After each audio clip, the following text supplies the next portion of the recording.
the former Deputy Prime Minister and now the opposition's Veterans Affairs spokesman. Barnaby Joyce, look, I might be naive here, right?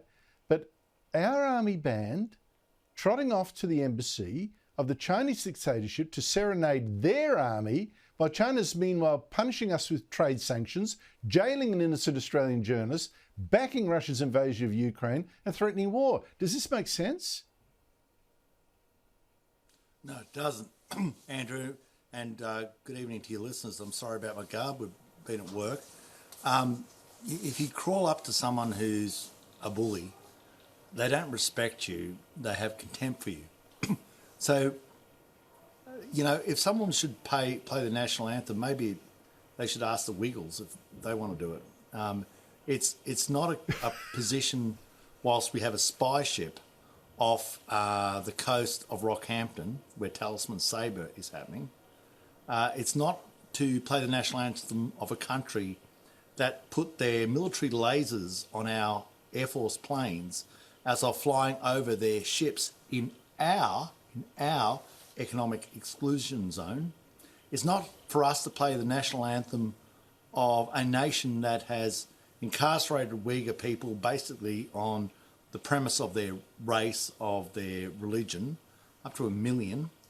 The same people who had incursions into with India, who have called Mongolia, Inner Mongolia, Outer Mongolia, the same Mongolia, part of China Mongolia, who have just taken over the South China Sea because they decided they should, who we believe very strongly, and I think it's on good advice, attack our internet, hack into our systems, could cause major problems in Australia. We no doubt will be watching this and working out what they can do about you, Andrew, and me. I just find it unbelievable. I mean, really, seriously. Let's try an historical analogy, you know. Would our Australian army have gone to Hitler's embassy in Canberra in 1939 and played them songs while they're locking up Jews and preparing World War III too? I mean, it's just, I don't get it. Anyway, Barnaby, talking about history, to the real topic you came to discuss. Today, it's the anniversary of the end of the Korean War back in 1950. The war started, of course, with the invasion of South Korea by North Korean soldiers, later backed by Chinese ones. 17,000 Australians served in that war defending South Korea from the Chinese, but their sacrifice is almost forgotten. Why do you want it remembered? Well, 339 Australians died, over 1,200 were maimed, and as you said, 18,000 served. So, and what were they up against? They're up against, well, we can see what they're up against by looking at it today. And have a look at North Korea. What a wonderful place that is. Say the wrong thing, even if you're related by generations to the wrong person, they'll jail you.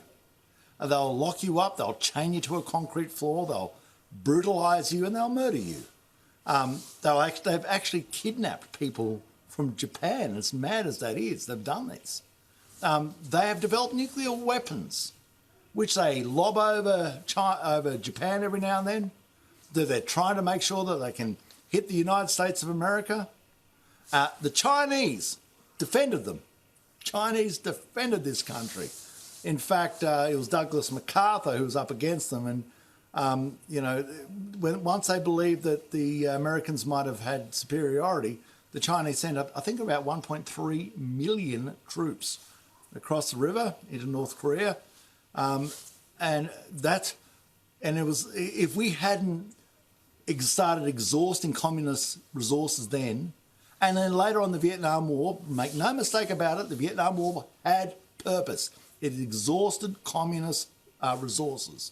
So if we hadn't, we would have been dealing with them in Malaysia, then Indonesia, and ultimately a threat to Australia, because we are the big prize, mums and dads, we are the big prize. We have the coal, we have the iron ore, we have the gas, we have the agriculture. These people, if they get hungry, we have the capacity to, the agricultural resources like here tonight, to feed them. Make no mistake about it, we are the big prize. I think that's a very good message. Plus, of course, let's not forget, one of the most famous soldiers that we had in the Korean War was Captain Reg Saunders, who was Aboriginal.